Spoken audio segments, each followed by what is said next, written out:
theories such as Varna's portal, very interesting ones, because and we can dig deeper into the etymology, fundamental etymology. Unfortunately, general linguistics does not believe in this issue.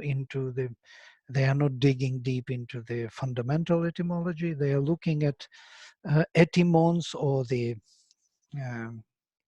historical form of the word, as only historical, yes, and as a separate sample. They don't look at it in the systematic way, so to say, that sound connect with each other and interdependent, so to say.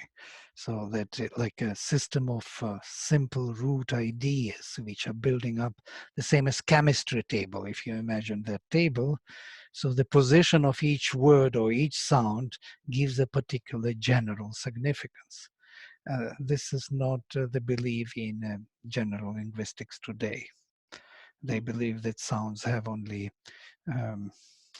the discerning significance, so to say. They are, how to say, there is a word for it. They are indicating the difference, and that's it. The meaning comes with the word only. Word is the first meaningful unit, yeah? Not the sound. So, and there is a reason for this. I'm starting from so far away. God, my God. But there is a reason for this, because if we take Greek alphabet, you can see that alphabet was created on the ground of Hebrew alphabet. Greek alphabet came into being, where they couldn't read the vowels together with consonants, because Hebrew scripts, they were writing only consonants, presuming vowels. They have syllabic writing, as the same as Sanskrit. They do not have letters, they have syllables. And writing syllables, they were skipping, like we can write long or short E, they were skipping that, yeah?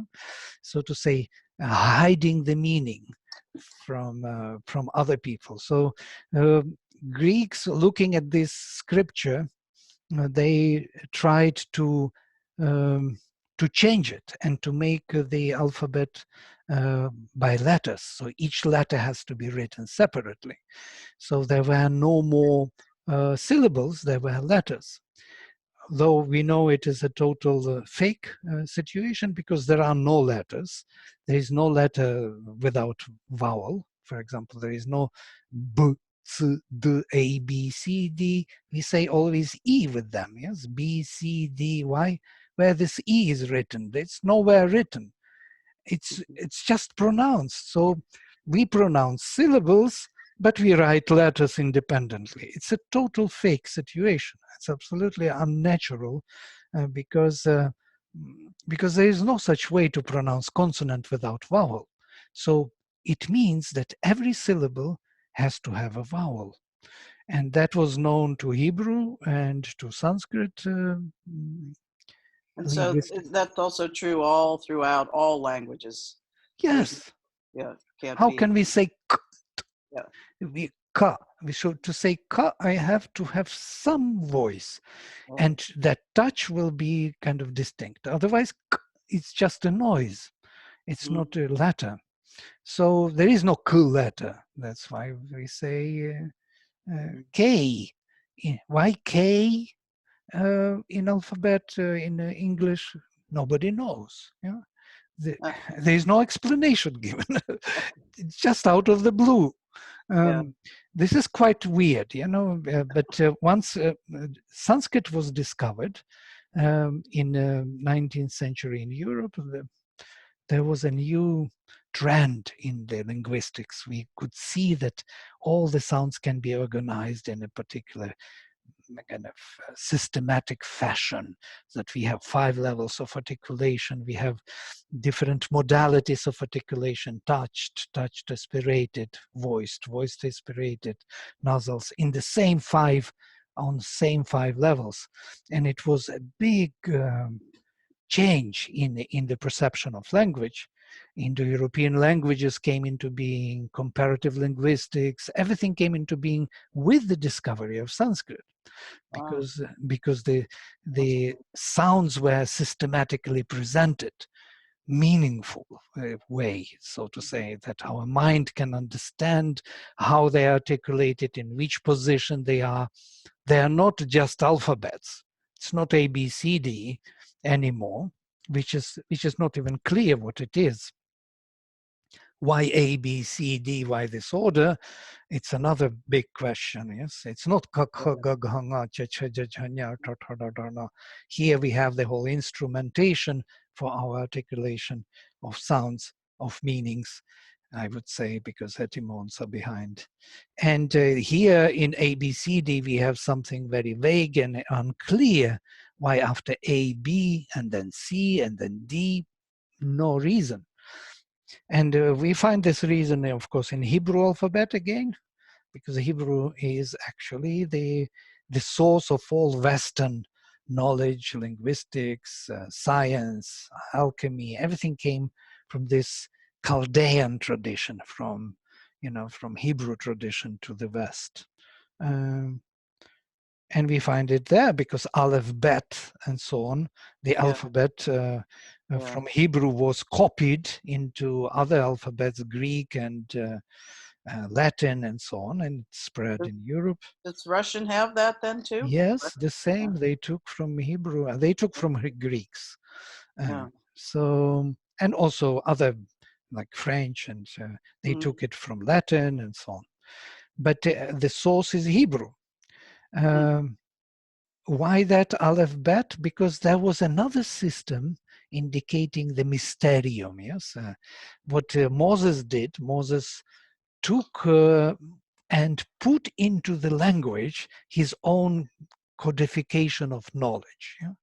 So it's a codified knowledge. He created the alphabet on the ground of the occult system of knowledge, mysterium. So 22 letters of Hebrew alphabet represent 22 arcanum, or laws of existence.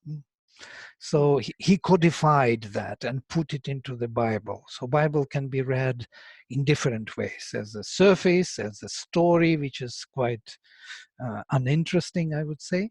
Oh, interesting, let us say, as historically, but nothing special there. No spiritual signs of some knowledge. And it can be read in a hidden way, with decoding the meanings of the letters and looking at them from another perspective of Kabbalah, of a hidden knowledge, occultism. So that's how all these alphabets took and became A, B, C, D without even knowing what it is and why it is so. So it lost its meaning, and it is now just in this form of abracadabra, and nobody knows why this kind of alphabet is there. But not in Sanskrit. In Sanskrit, we have a clear system, very beautiful system of all possible articulatory devices. We can articulate sounds in a very clear mental fashion. We know what is happening in the mind. It's not just feeling. It's not just allophone. It's not a noise which has to be copied. It's a mentally clear, demarcated sound which we can produce in our apparatus. And that is something unique for the language. Because all Prakrits, all natural languages do not have that. They are following the trend, the natural trend of pronunciation. Look at French. Just English also. English and French is totally bizarre. French is more. They're writing one thing, pronouncing another, totally different. Letters do not mean anymore what they meant in the Latin language. They have totally different sound behind. It's not the case with Sanskrit. Whatever you see, you pronounce. Whatever, 1 to 100%. And this is the beauty of Sanskrit. Okay, a long introduction to this sound and alphabet. So we look into alphabet again, very briefly to come to our kha, kha, ga. Today's ga letter. Mm-hmm. If you don't mind, do you want me to make an overview of this alphabet just to see how Sure. these, yes. Yeah, I think that would be good. All right, let me open it. Um,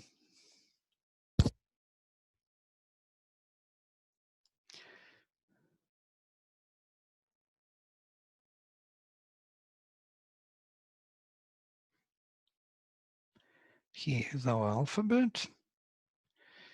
So if you look at it, we can see that we have 5 sthanas, 5 levels of articulation. Yeah. So a kantha, talu, murdha, dantaha, and oshtho. And all these 5 levels, on 5 levels, we can articulate the same manner of sounds, like ka is touched, alpa prana, so no aspiration, and khara, hard, or they are called also sparshas, or sprishtas, like touched ones. So this hard alpa prana can be recreated on each level. So ka on the kantha level, cha on the palatal, ta on cerebral, ta dental, and pa labial. So the same manner of articulation on 5 levels. Then the next ka, cha, ta, ta, pa on the same modality on 5 levels. Then again mridu, these soft or voiced consonants, as we call them, with alpa prana, with no aspiration. And ga, ja, da, da, ba. Then with aspiration, ga, ja, da, da, ba. Then nasals, nga, nya, na, na, ma. Then antasthana, these, what do you call them? Semivowels.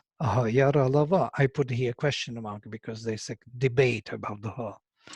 And ushmas, ha, shasha, safa, or the fricatives, sibilants. 5 levels of visarga. If you remember, visarga is always changing according to the consonant. Right. And 5 svaras. This is a, I, ri, li, u. It's fantastic. It's a complete system. If you look at this, you would be bewildered how clear, pure, and simple it is. Why do they call it voiced and unvoiced? What does that mean? I don't get that. It's hard and soft, and so as opposed to voiced and unvoiced. Yes, because in one case there is a voice, and in the other there is no voice in the articulation of the touch. So if I say ka, ka, and if I spread this ka, you could hear that ka, touch took place before a followed. It's like ka, a. Okay. You just have to try ka. There is no voice in making, and if I say ga, you can hear voice before the touch. Ga, ga, ga. Yeah. This before touch, ga. So what that voice makes touch very different, and that's actually it's the explanation why in sandhis we have that that those rules that voiced consonants and vowels are treated similar. Mm-hmm. So, for example, agnihi dahati, agnir dahati, agnir atra. So, r will be in both cases before voiced consonant and vowels. Why? Because voiced consonants are actually partially vowels. Because the voice starts before the touch. Ga. So, ka and ga. Ka, ga. Cha, ja. T, da. You can hear, yeah? T, da. So the voice begins the touch. Yeah. So it's as if touch is incorporated into the voice in the voiced, and ka is opposite. And there is another way to check it, easy, is if you whisper. When you whisper, you do not have voice. So if you say good boy, and there are 3 voiced consonants in with whispering, good boy. You would have good boy. So basically, voiced consonants are falling back into voiceless. And that is another law, as you know, that whenever a word in Sanskrit has g or g at the end, yeah, or any of the voiced and aspirated, it falls back to the voiceless alpaprana. Yeah. So any word ending in ka, ga, gha will fall into ka. Even chavarga, chavarga altogether is not accepted at the end of the word. So they all fall into ka, vach, vak, or into tavarga, some of them. So ta, da, dha, all these words ending with the ta, da, dha will fall into ta. And also the same with every other varga. Okay. Anushtup, it's anuštub, but bh will never sustain. It will fall into p. It will lose its voice and aspiration. So what it tells us? Vladimir, I once heard, and I don't know how sensible it is, that if you put your 2 fingers on your voice box and you say ka, and then you say ga, there's more vibration. Absolutely, very nice. That's the way I was taught from ka, ga, but I like your explanation better. But there's validity in that, yes? Sure, no, I just tried. Yeah, absolutely. Ka, you can hear no vibration before touch. Ga, you hear vibration before touch. Exactly before touch. Yeah. So it is treated by Sanskrit, it is treated as vowels nearly, especially in Sandhis, of course. But I should ask at this point, because it's not something that they talked about when I was learning it. They just emphasized hard and soft. Is there I mean, obviously you do see that there's a degree of greater subtlety and recognition, but in the big scheme of things, does it matter, how it's characterized, I guess? I think these are just words, soft, mridu, and khara. Khara is, or in itself, khara, you can hear this, yeah? That it has this this touch without voice, this harshness, and what is interesting about this, if you go to the fricatives, like ha, so you will see that fricatives are nothing but kind of broken into pieces, like making a sand, becoming sandy, these touches which are not voiced, which are not soft, because there is no voice. So if I make ka, ka, ka, ka, ka, ka, ka, yeah, I will have this noise, which is ha, actually. Ha. Ha is melted down or broken down ka into many, many pieces. And cha the same, cha cha cha, and it becomes sand from t. T is a stop, but if I make it soft, so to say, break it into pieces, it will become s. Yeah. It's important to understand. Yeah, it's important to think of, because when we come to the meanings of the sounds, they will follow it. These small insignificant kind of ways of thinking, they will be very useful for us to define the meaning of the roots. Okay. Yeah. We will see that s and t are related immediately, not only in Sandhis, but in meaning also. Yeah. Okay. And of course, and p and f, we have visarga, which is f visarga, so before p and p. Right. So like narafpatati or narafpatati will be f. This one is called upadhamaniya, yes, upadhamaniya labial, and this one is jihvamulya, back tongue. Right. So you see, the system is amazing. It's really working. We can read it in this way. Yes, with ha letter. There is a big question, and there are many references here. You can see here how it is being in Taittiriya Pratishakya. I just took it from there. Mhm. Kanthasthano ahakara visarjaniyao iti Taittiriya Pratishakyam.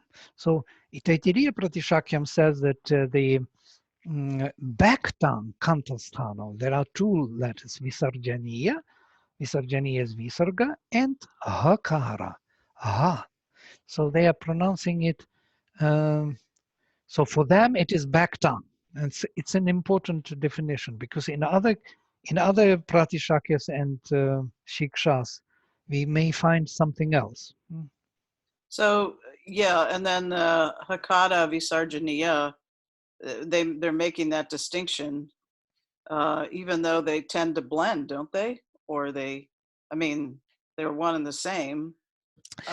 They are not totally the same. There is such slight difference. One is deeper, and other is closer to the back tongue. Yeah, Okay. and that difference, for example, Paniniya Shiksha is defining urasyam tam vijaniyat kantyam ahu asamyutam. So you can see that Paniniya Shiksha differs from this. Yeah? So it is not saying that it is Jiva Mulya, it is Urasyam.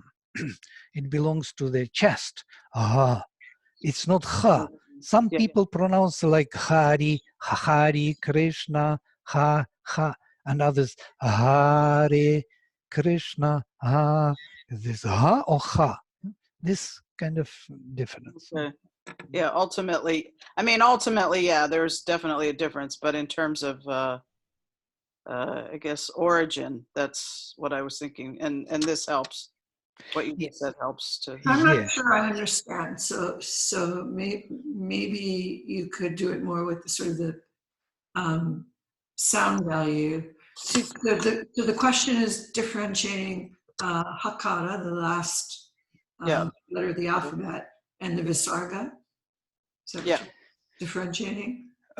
Yeah, what is the place of of hakara? Is it kantha? It's not kantha. No? It's not kanthya. Some think Taittiriya thinks that it is kanthya, together with Visarjaniya. They are the same, and you can hear it in pronunciation of some people that they, instead of saying ha, they will say ha more, closer to Visarga, to the kanthya. It is the same problem in between Russian and Ukrainian language, if you want to know this thing. So in Ukrainian, they will say ha. In Russian, they will say ha. They will say Hari, Krishna. Yeah? And they will not say Hare. Okay. So it's the difference of adding the Throat, or ha, urasyam, the chest. so there's more air in ha without involving the throat. Yes, ha is already away from the vocal cords. Vocal cords are here. Yeah? So ha is purely vocal cord sound. For some, for others, it is together with ha, with already pressing of the back tongue to the soft palate. Ha. This pressure there, ha makes ha. Without pressure, ha. I'm trying to relate it to Ha. Yiddish. Ha. So Yiddish has a lot of words like chutzpah, Yeah. chutzpah. Yeah. So that's more like the Chest. No. the chest sound. No, it is more. It's this kanthya. It's squeezed. Chutzpah is a squeezed sound. It's k. It's k and h. Yes, it's that level. Wow. So that would be more the visarga than ha, which is more the chest. Right. Okay, Absolutely. got it. So that's why we don't actually put ha in the kanji row. Or if we put it in the kanji row, Oh, yes. It's not comfortable there, but we do put the visarga in the kanji ro. Is that what you're saying? Yes, yes. You can see this question mark here put Right. because there are debates going in the literature for quite some time with where to put this ha and how to treat it. Yeah. But what is interesting about the next one with the third, this what I put here, 3, you can see that the treatment of ha is seen as here a ku ha visarjaniyaha kantyaha. So the definitions of what I wanted to say, if you look at the semi-vowels, they are actually pressures of vowels. If you take press E to the extent it becomes consonant, touch. What is consonant? Consonant is a touch and going away. Touching, going away. So ka, yeah, or ga, or ja.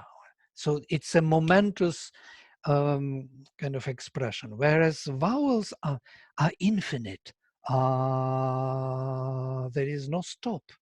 Yeah, there are no stops in vowels. Yeah. E, u, ri, even ri, rrr, o, li. Yeah, o. There is no stoppage. Though there is touch, and we will see how they are treating them. They're treating them as ishatsprishta, or even more. E. Yeah, ishatsprishta, really, yara lava. They are treated in the same way. Really and yara lava are treated as one particular effort of ishatsprishta, slightly touched. It's quite interesting to see how they treat the sounds. Here, the whole definition of all of them. But what I want to say that when you press E to the extent it becomes E, when you touch the palate with the middle of the tongue, E, you can even feel that it is itching there when you come too close. So ya is the consonant of E. Yeah, pressed to the touch. The same with ri becomes ra, with li, la, with u, wa becomes va or wa. Yeah, about va sound, I must say also that they do not distinguish between wa and va, though they describe this. They described as it can be treated as labial, pure, oshtel, or it can be described as danta oshta, both, with teeth and lip. But still, there is no big distinction. It is the same sound. There is no new sound as it is in English. W and V, 2 different sounds. Yeah. Why I'm saying all this so much? Because I want to come to ha. And so, Well, no, actually, that's very helpful because I had this discussion with my students, my Sanskrit students, ha and va, and that's what I said. But it's nice to have this reinforcement. So that was good. Yeah. Okay. So if you look at ha, then ha is semi-vowel of what? What is this consonant? What vowel is behind? Ah is a vowel behind. And this is quite interesting. Yeah, go ahead. Because ah is vibration of vocal cords without any modification. Now, how can I make from ah consonant by vocal cords? How can I make it? By vocal cords alone, without tongue, without teeth, without palate, without lips. So absolutely by breath. Aha. You make by breath a friction in the vocal cords. That's what it is. This is a semi-vowel of ah. Aha. Aha. Aha. So I make a consonant, the stop by ah. And that is quite interesting because it fits into the scheme. You know? Okay, I can stop here. So we looked into the vowels, into the ushmas, fricatives. They are kind of sandy, touched, hard consonants. If I make that. Then we look into the nasals. Nasals are another nasikyas are very interesting sounds, because the touch here takes place after the sound is being produced. Like it goes through the nasal cave. Na. And so the touch only at the end, where the sound is going through the nasal cave anyhow. And we do not know until the touch is opening. So ma, na, nya. Yeah. Wherever it is opening, there we know that it is the nasal sound. Okay. That's good. All right. Let's go back to our major text. So if you look at these vowels, and vowels are the major sounds, they are everything. And according to Abhinavagupta and other great thinkers about it, is the sound which produces all sounds, yes, with modulation, with modification. That's why Sri Krishna in the Gita says, among all sounds, I am akara. Yeah? So I am this sound. And according to Abhinavagupta, is everything, actually. It's the only sound, because this is the sound of the vocal cords without modulation. Now, if I start modifying it with the tongue, my tongue is pressing R to the palate, and I get the E. Or I start modifying it by lips, and it becomes U from A, which is there. A is within U, modified by lips. A is within E, modified by tongue. And if on the way from A to E, there will be A sound, yeah, I. That's why A plus E is A, because A is holding both ends of A vibrating in E. So in between there is this, when they meet, this is A, the same O, in where the A and U meet in O. Aum, aum, yeah, aum, O in between. With Re, it doesn't happen that way. Re is a vibration. Re sound has its own history, and maybe I should mention here that it's not the same in Rig Pratishakya and Taitiriya. For example, the Re sound in the Rig Pratishakya is treated as a Re sound. This back tongue, French or German. It's also very interesting. Rig Veda, Krishna, something, which is not the case anymore in India. But what is interesting about it, and yes, in Taittiriya we have already R is cerebral. Yeah? So R cerebral in Taittiriya, which is later and more older version of Rig Pratishakya, is Ri, the back tongue. So, and it created a different pronunciation of Ri sound in India. In the north, they say Rig Veda, Krishna, and in the Maharashtra, they will say Rug Veda, Krishna, with U. Because if you pronounce it as a cerebral, then the next sound is natural U, Ru. Whereas if you pronounce it as velar, back tongue, Ri, the next sound which is following is E, Ri. So this created the difference between Krishna and Krushna. Rig Veda and Rug Veda. That's really great to know. I was always confused about that. And or if you don't add any of those, I mean, you just the pure is Krishna, Rig Veda, yes. Yeah.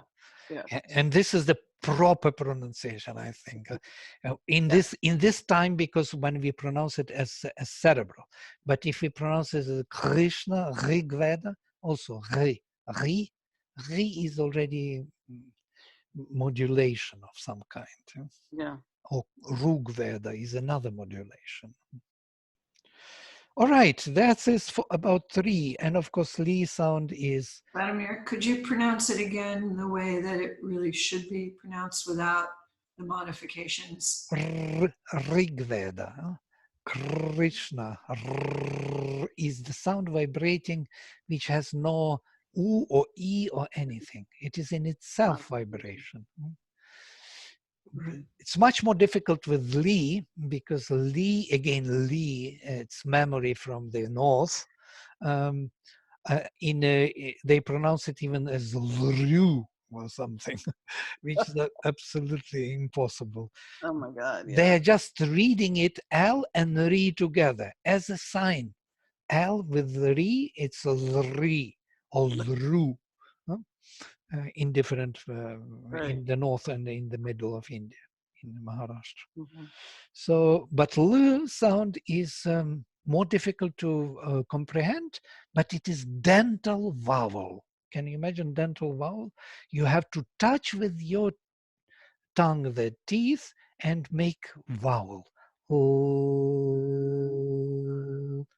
Yeah. By the way, about Li sound, it's quite interesting. Indo-European languages, if you look into them, you will find in many languages L as vowel, though it is consonant.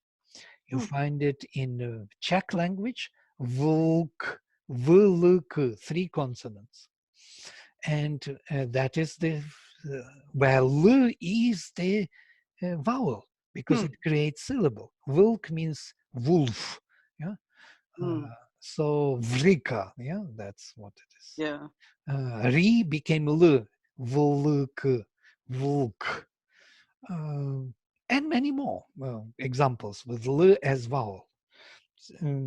What is interesting here in our approach is that one thing, that A is the basis of all sounds. It's just modulated. I modulate it with tongue E, I, ow, and even r, I vibrate A, and then make vibration with the tongue r, and then I vibrates and L modifies with touching the teeth. L is A modified by tongue and teeth. Yeah? Could you just say one thing about the difference between and ah? And yeah, it's given here, by the way, in this chart, which can be useful to look into. Wait a minute, I will open it. You can see that and Kavarga and Visarjaniya and Ajihvamuliya, and they are having is Asprishtaha Samvritah. Samvritah closed. Totally closed, like it's not open mouth. EU Asprishta Vivrito, they are more open. EU. You must do something with the lips. Whereas you don't do anything with the lips. You're just holding it internally. The O are Asprishta Vivrita Tarao. Yes, they are even more open than E and U. I, ow, Asprishta Vivrita Tamao, most open. And look at this. Asprishtaha ati vritatama, the most open, extremely open. And this is the difference between which is samvrita, and ativritatama. We have to open the mouth. So if I read, for example, mantras like Avotumam, Avotu Voktaram, Avotu Voktaram. This is the difference. You could hear immediately open the long We are not doing it properly. We are kind of reducing it to common sound. And still, they are homogeneous sound. They belong to the same It's just opening mouth or not opening mouth. That's the only difference. But there seems to be, I always in a way was confused because obviously is the basis of everything, as you said. It's like the absolute permeating through all of the changes of the touch sounds. But it always felt to me like when it comes to expansion, this idea of the all, that was much more expansive, that in some way constricted. It always felt a little held to me. Is that because I'm not? Yes, you are saying the same thing. Closed Yeah. or open. Mhm. Just another way of talking, more extended, more expanded, and less, more contracted, more closed and more open. Just right. It's just the other way kind of thinking about it.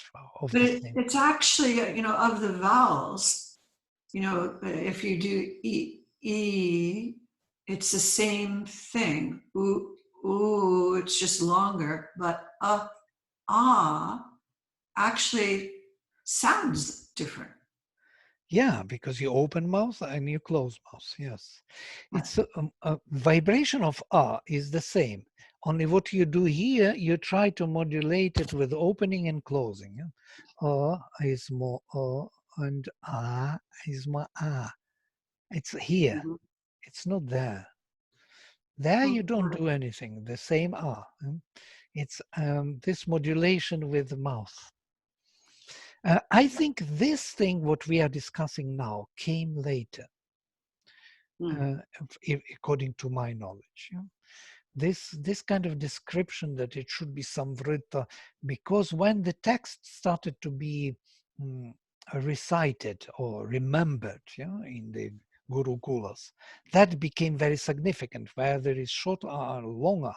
So that became more and more kind of pressed into samvrita tama and ativrita tama. This started to become very important for the Brahmins to pass the text without mistakes, because this is the only thing which can be mistaken severely, because if you don't make distinction between short and long they are sounding the same. There is e is easier to understand, but if they are the same a little longer, a little shorter, and then you are totally mistaken.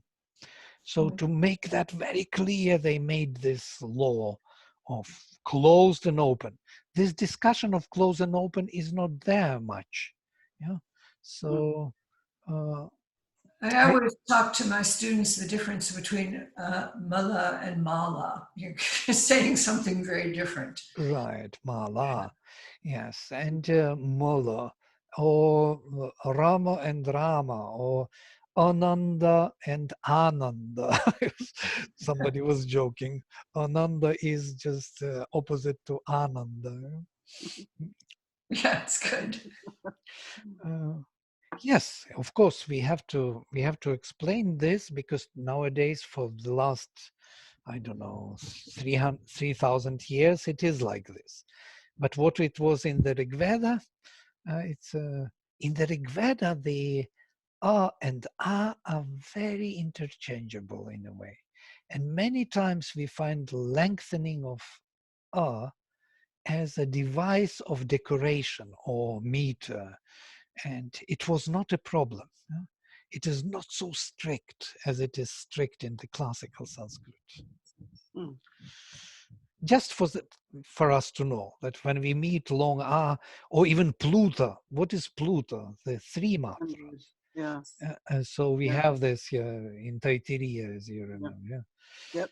Hmm. Uh, Yeah. What is that? The Yo, that one? yes, Yo Uh, ma dadati saideva ma is Pluto. Vaha ahamanna manna madantama dmi. This is three matras. uh-huh. Admi, it should be short sound, and here it is Pluto. Why? For the meter, for the beauty of the text. It has no other significance.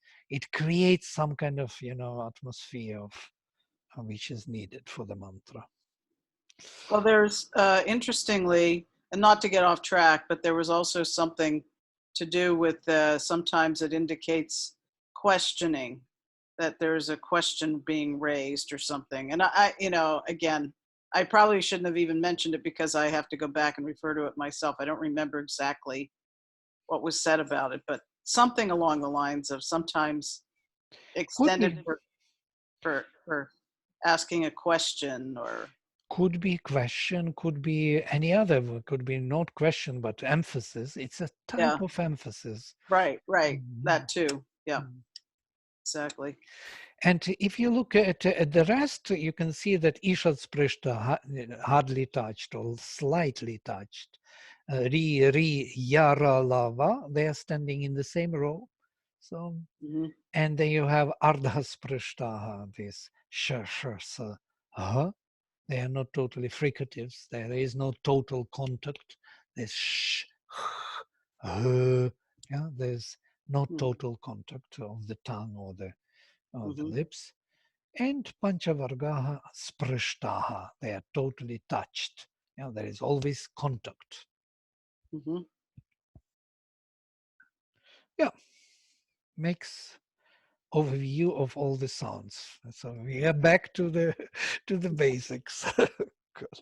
Good stuff. Mm. No, this is good. You know, Yeah. for some reason, I'm not really remembering all of this. So You can see this in the file, by the way, and I can. You have this file, yes? If you Yeah. want, I can Yeah. send you. Mm. you could send this to me again. Okay. I would love that. Thank you. I typed this file in the 96, I think, 1996. Oh my God. I had my, you know, this was my dongle and my computer's Windows 3.1. And I bought a dongle, 11,000 rupees, which was very expensive. Special device you can put into printer to print the Sounds. Sanskrit, yes, and that was my Sri Lipi script. I bought 2 Sri Lipi scripts for 11,000. And then I was typing all these from Pratishakyas, all the letters. I wanted to see how it looks. You see, I typed all the, it's the, It on the looks 3, good. yeah, on 3 pages, you have whole phonetics, everything, and only in Sanskrit. I wanted everything to be explained in Sanskrit without any word of English. So I Yeah. can send you this file, you can study it. It's all about phonetics, everything on 3 pages.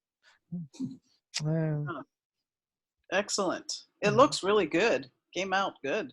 yeah, as well, you see it's a little yellowish already Yeah. because brownish because it's Yeah. old. I made later the copy. It was in my cupboard. I was using it for I was printing it for students, you know, but Yeah. yeah, Hmm. I Very guess, good. yeah. All right. Let us come back to this major. Yes, with this A, I, U, Ri, Li is important for us to see what is happening on this ground. So if A is not modulated sound, then A has this sense, and it is according to Abhinavagupta. I didn't find yet the file, but I will find, which I prepared for Abhinavagupta, is absolute existence. Uh, being in its simplicity without any further idea of modification. You don't modify it by tongue or lips or anything else. Or quality. There is no modification or quality other than it is as it is. Mere or initial being, creative of space. That's why A is the foundation for all language.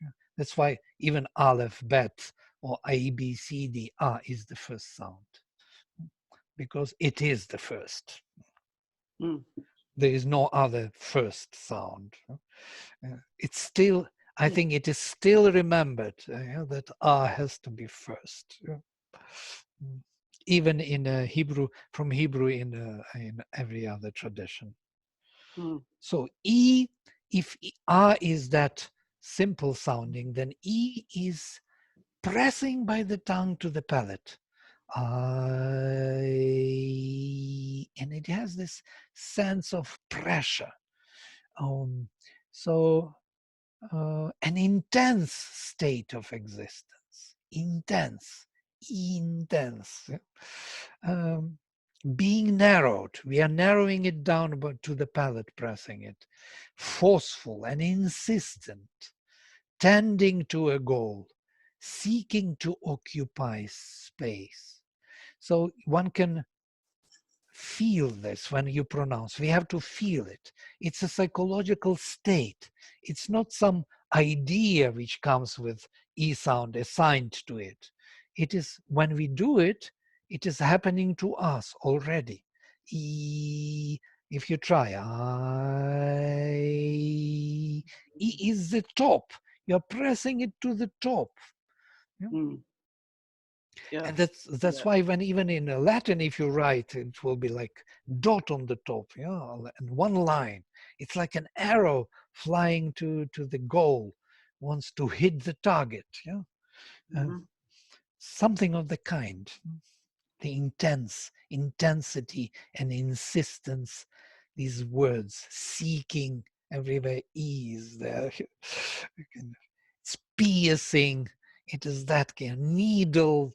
It is all those words which will have that particular Emphasis. emphasis or varna, color, flavor, Yeah. which is needed for the meaning to be there.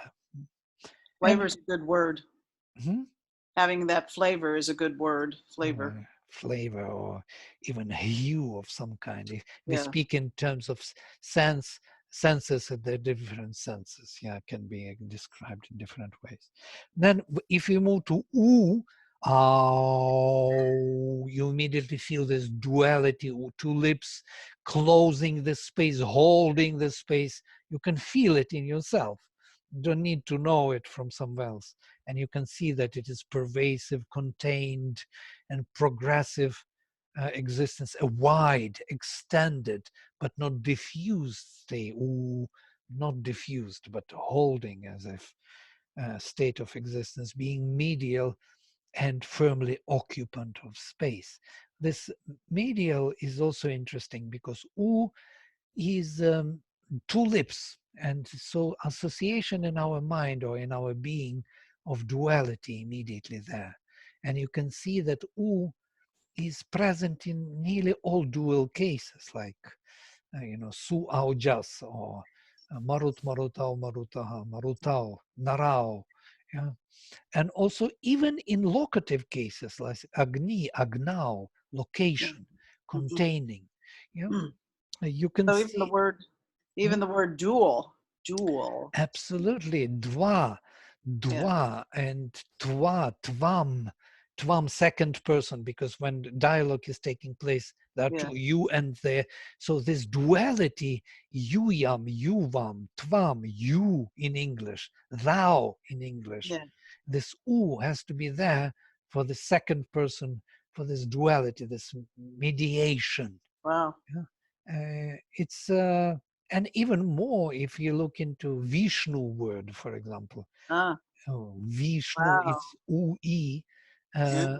These two major sounds are coming together, yes, in the V suffix. V means this duality, or the, opening into the details, but also duality. And Vishnu is described in Taittiriya Aranyaka that he holds heaven and earth. That's why he is Vishnu. Shnu is suffix snu to act, but V is the root. So to say, holding two in one, holding duality. E is holding and U is duality. So it fits very beautifully here. It does. It's amazing. And the Ri is another vibrant state of existence, pulsing in space, being active about a point within the limit. It's like cutting through, like working on one spot, drilling, and drilling, drooling, and so on, crushing, and breaking. All these words with r have something to do with this kind of working within the limit and Mhm. concentrating the effort there. Also rhythm, rhythm, all these words, rishi. And li. Li sound is a softened ri. Yeah? It's no more cutting. It's not breaking. It's kind of blaking. It's not